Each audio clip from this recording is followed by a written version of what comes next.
좋은 날입니다. 성령님께서 오늘도 여러분의 심령 가운데 은혜와 평강 주시기를 주님의 이름으로 축복합니다. 오늘은 마가복음 13장 14절부터 23절까지의 말씀을 통해서 성령님께서 마지막 종말 때 일어날 일에 대한 말씀을 다시 한번 들을 수 있기를 바랍니다. 어제 우리가 13장 1절부터 13절까지의 말씀에서 예수님은 종말에 일어날 일들, 징조들에 대해서 몇 가지를 말씀해 주셨습니다. 첫 번째는 종교적 미혹이 일어날 것이다. 두 번째로는 정치적 혼란이 전 세계에서 일어나서 전쟁의 일들이 있을 것이다. 그리고 세 번째로는 자연적 재앙이 일어나서 지진과 기근이 일어나게 될 것이다. 그리고 네 번째로 그와 동시에 유대인 혹은 교회에 대한 큰 핍박이 일어날 것이다. 심지어는 가족 간에도 이러한 서로 아마 믿음 때문에 서로를 재판장에 넘겨주는, 그리고 죽임에 넘겨주는 일까지 일어나게 될 것이다. 그러나 그 가운데서도 기쁜 소식은 천국 복음이 모든 족속에게 전거되기 위해서 전파될 것이다 하는 것을 여러분에게 말씀드렸습니다. 자, 오늘은 계속적으로 14절부터 23절까지의 말씀을 볼 수 있기를 바랍니다. 종말적인 재난이 시작될 때 일어날 일들, 가장 중요한 일들에 대한 이야기를 계속하고 있습니다. 자, 어제는 종말에 일어날 일들에 대한 전체적인 하나의 서론적인 역할을 했다면, 오늘 본문 여러분 14절부터 23절까지를 읽어보면 여러분이 느끼는 것이 무엇입니까? 종말에 이스라엘 혹은 유대인들에게 일어날 일들에 초점을 맞추고 있는 것을 볼 수가 있습니다. 무슨 말씀인가 하니, 우리가 종말을 정확하게 이해하기 위해서 그 종말이 주님이 재림하시는 그 때를 저는 종말이라고 이야기하는데, 그 주님이 재림하시는 시즌에 일어날 일이 이스라엘과 연관이 있다는 것입니다. 다시 말해서 세상의 마지막 혹은 하나님의 최후 심판 혹은 예수님의 재림이 언제 일어날까요? 하고 묻는다면 이스라엘에 일어나는 일들을 보면 알 수가 있다 하고 말할 수 있다는 것입니다. 그만큼 이스라엘은 굉장히 중요합니다. 육체적 이스라엘, 유대인 혹은 이스라엘의 나라, 영토에 일어나는 일들이 상당히 종말과 연관이 있다는 것을 성경은 말해주고 있습니다. 오늘 본문이 특별히 그러한 부분의 한 부분입니다. 자, 그러면 마지막 종말에 일어날 중요한 일들이 이스라엘과 어떤 연관이 있을까요? 첫 번째 14절에 보니까 멸망의 가정한 곳이 서지 못할 것에 선 것을 보거든 읽는 자는 깨달을진자. 그때 유대에 있는 자들은 산으로 도망할지어다. 지붕 위에 있는 자는 내려가지도 말고 집에 있는 무엇을 가지러 들어가지도 말며 밭에 있는 자는 겉옷을 가지러 뒤로 돌이키지 말지어다. 그날에는 아이 뵌 자와 젖 먹이는 자들에게 화가 있으리로다. 이 일이 겨울에 나지 않도록 기도하라. 이는 그날들은 환난의 날이 되겠습니다. 하나님의 창조하신 창조부터 지금까지 이런 환난이 없었고 후에도 없으리라. 만일 주께서 그 날들을 감하지 아니하셨다면 모든 육체가 구원을 얻지 못할 것이거늘 자기의 택하신 백성을 위하여 그 날들을 감하셨느니라. 자, 14절부터 20절까지는 상당히 한 가지의 사건, 일어날 일들을 설명해 주고 있는데, 이스라엘에 일어날 일들을 말하고 있는 것을 보여줍니다. 유대에 있는 자들은 산으로 도망하고 지붕에 있는 자는 내려가지 말고 집에 있는 자는 무엇을 가지러 들어가지도 말고 밭에 있는 자는 겉옷을 가지러 뒤로 돌이키지 말지어다. 어떤 재앙이 일어나는데 유대에 있는 자 산으로 가고 지붕에 있는 자 내려가지 말고 집에 있는 자는 가지로 들어가지도 말고 밭에 있는 자는 겉옷을 가지러 뒤로 돌아가지 말라. 무슨 재앙이 일어나고 있을까요? 정말 정확하게 말하기가 힘듭니다. 우리의 상식과 또 이런 것을 경험을 통합해도 이건 뭘 말하고 있을까 하는 것을 알기가 쉽지는 않습니다. 그러나 앞부분에서 1절부터 13절까지에서 하나님께서 마지막 때 종말 때 일어날 일 중에 한 가지, 자연적 재앙과 연관이 있지 않는가 하는 생각이 듭니다. 혹은 지진, 혹은 지진으로 인해서 스가랴 14장에서 말하는 것과 같이 지진이 일어나서 성전에서 물이 쏟아져 나와서 그것이 홍수가 되어졌나? 혹은 어쩌면 핵폭탄이 떨어져서 이런 일들을 말하고 있나? 정말 알 수 없는 여러 가지 이야기를 하고 있지만 자연적 재앙이 있는 것처럼 보이는 건 틀림없습니다.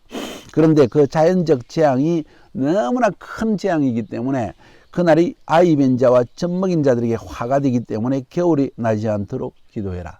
특별히 환난의 날이 된다 하는 걸 보면서 자연적 재앙으로 보이기도 하고 핵전쟁으로 보이기도 하고 아무튼 다양한 어떤 큰 재앙이 있는 것은 틀림없습니다. 그것을 환난으로 표현했습니다. 너무나 큰 환난이기 때문에 창조로부터 이와 같은 환난이 없다고 하는 표현을 하기까지 한다는 걸 볼 수가 있습니다. 그러면 그때가 언제인가?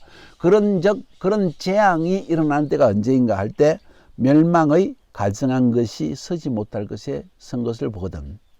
멸망에 가증한 것이 서지 못할 곳에 선다는 표현은 구약적인 표현입니다. 좀 더 구체적으로 말하면 예수님께서 다니엘서 12장 9절부터 13절까지에 있는 내용을 우리에게 지금 그대로 다시 인용하면서 말씀하고 있는 것입니다. 예수님은 구약의 다니엘을 통해서 하나님께서 예언한 그 일들이 일어나게 된다. 그러면 다니엘서 12장 9절 13절에도 지금 같은 이야기입니다. 멸망하게 할 가정할 것을 세운다. 근데 그것은 성전에서 일어날 일이라는 것을 알 수가 있습니다. 왜냐하면 11절에 다니엘서 12장 11절에 매일 드리는 제사를 폐하며 멸망하게 할 가정한 것을 세울 때까지 1290일을 지낼 것이요 기다려서 1315일을 지나는 그 사람은 복이 있으리라. 이것은 3년 반, 거의 3년 반, 앞 3년 반과 뒤 3년 반 플러스 한 달 정도의 기간, 이렇게 기간이 표현되는 것을 보게 될 때 이 다니엘서 12장을 근거로 해서 많은 성경학자들 중에 어떤 사람들은 7년 대환란이 일어날 것인데 7년 대환란의 중간점에 즉 그리스도가 하나님의 성전에 제사를 못 지게 하고 그리고 멸망에 가져간 것, 다시 말해서 우상을 거기에다 세우게 된다 하는 것으로 해석을 하게 되어집니다. 자, 그러면 여기서 한 가지 또 우리가 질문해야 될 것이 멸망에 가증할 것, 그것을 다시 말해서 우상이라고 한다면 하나님의 성전에 우상을 세운 예가 있는가 할 때 예가 있습니다.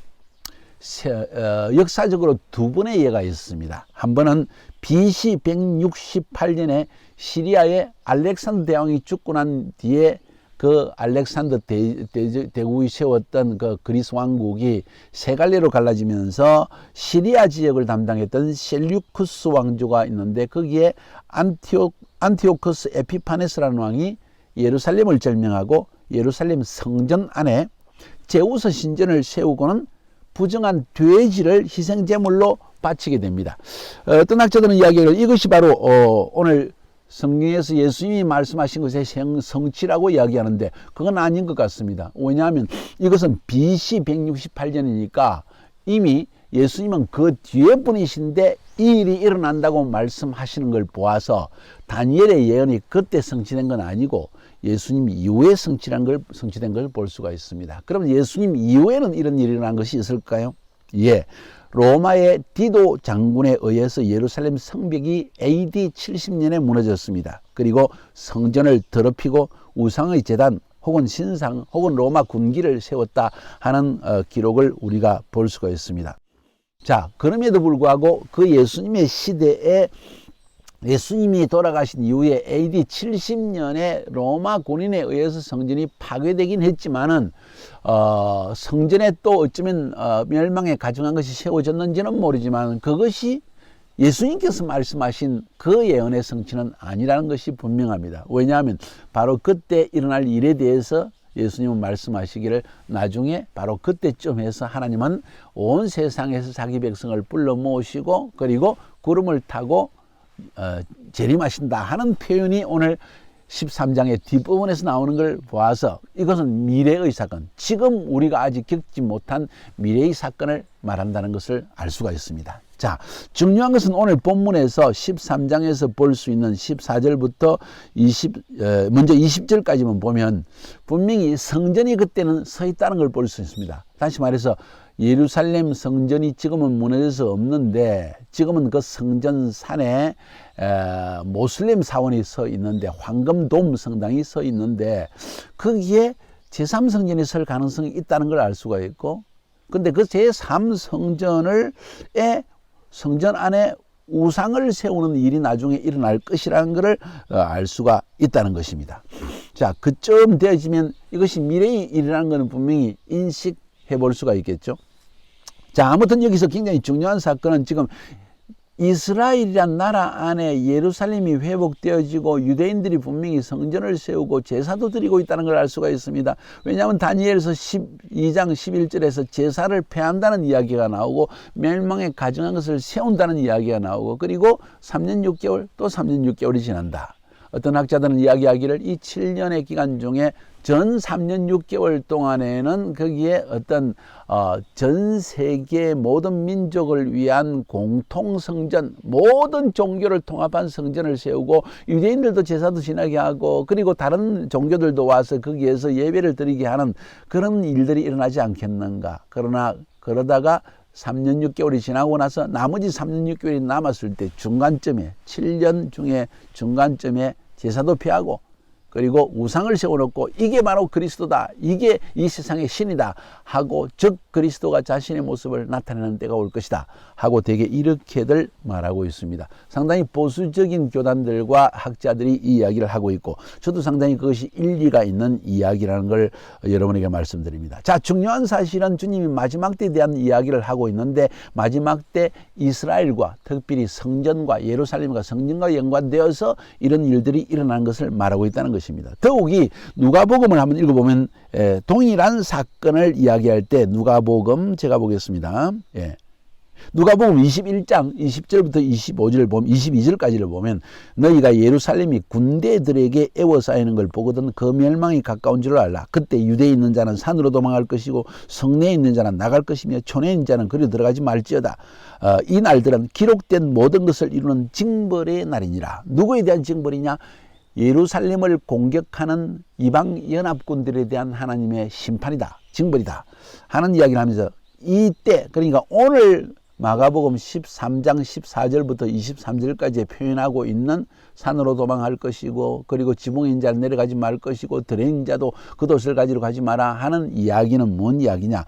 예루살렘이 지금 군대에 의해서 에워싸였다는 것입니다.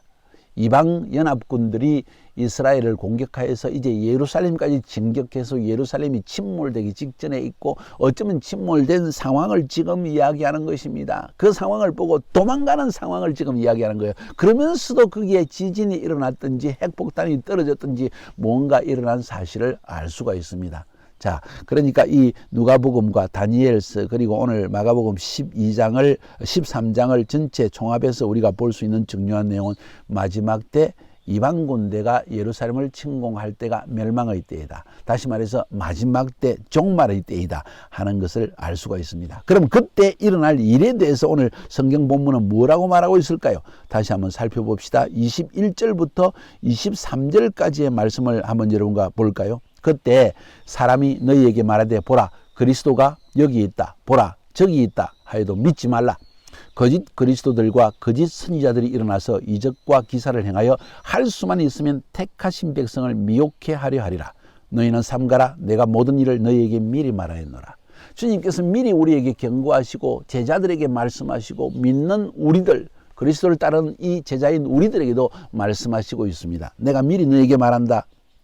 그때 바로 이스라엘 안에 내가 그리스도 하는 즉 그리스도와 거짓 선지자와 거짓 그리스도들이 계속 일어나서 사람들을 미혹하는 일이 있을 것이다.